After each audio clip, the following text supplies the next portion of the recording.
This is SculptGL. You can see the URL for it up there. And this is a speed sculpting app.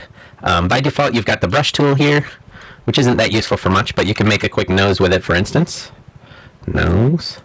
Add more clay right here for the ball part of the nose. Zoom in and add clay on the sides for the nostril part of the nose. There we go.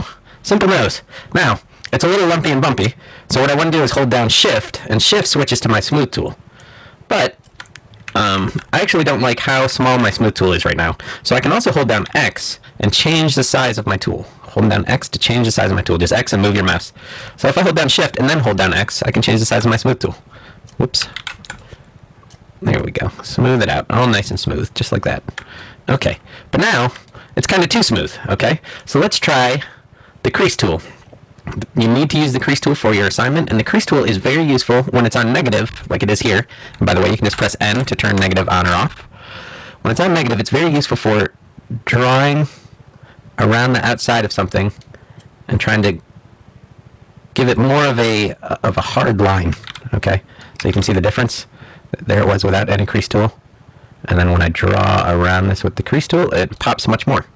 Okay, so that's the sort of thing we use the crease tool for one thing. It's also good for making scars, like that, right? You would want to turn off symmetry right here if you were making a scar, so that it only shows up on the one side of the face, like so.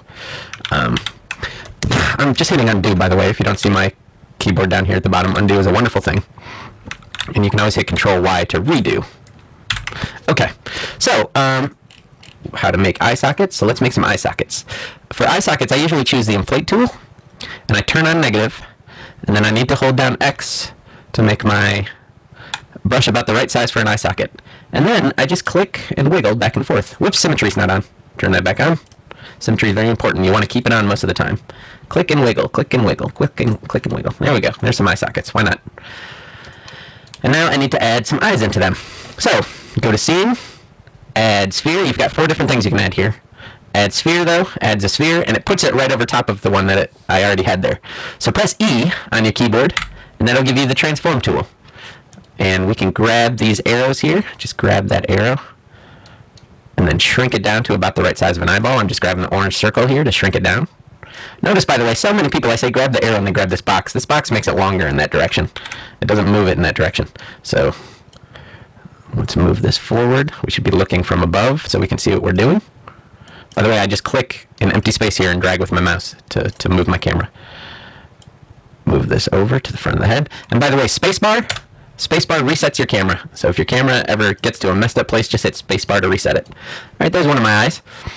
Now, I could actually paint this and then duplicate it, but I'm just going to duplicate it to show you how to do that. If you go to Scene, Copy Selection, it makes a duplicate. And I could have sworn Control D works on this too, but it wasn't working for me the other day. Yeah, it does. So Control D to duplicate also works. All right, there we go. So now I've got my second shapes. You need at least 2 shapes for this assignment. And you also need to use the drag tool. So the drag tool is useful for so much stuff. Drag tool is right here. Drag tool is useful for so much stuff. If I wanted to totally change the shape of the head, for instance, I would zoom way out, grab the top of the head with the drag tool, and then I can kind of give the guy a forehead. Same with the chin. I'm dragging in, I'm dragging out, there we go. Can kind of shape the head, all right? It won't look great from behind, but you can always fix it. Drag this up. Still doesn't look great, but whatever. I'm not going to make you watch me work on it all day. So, you got to use the drag tool. The drag tool is also, of course, useful for doing little things like this. Okay? Making hairs and things like that. Or you can drag out spiky teeth, okay? If they're not spiky enough, by the way, if you want to make big spikes, the technique I use is drag and then smooth. Use your smooth tool to smooth this way the heck out, and it will get pointier and pointier on the end as you smooth it. You see that? See how it's shrinking and getting pointier?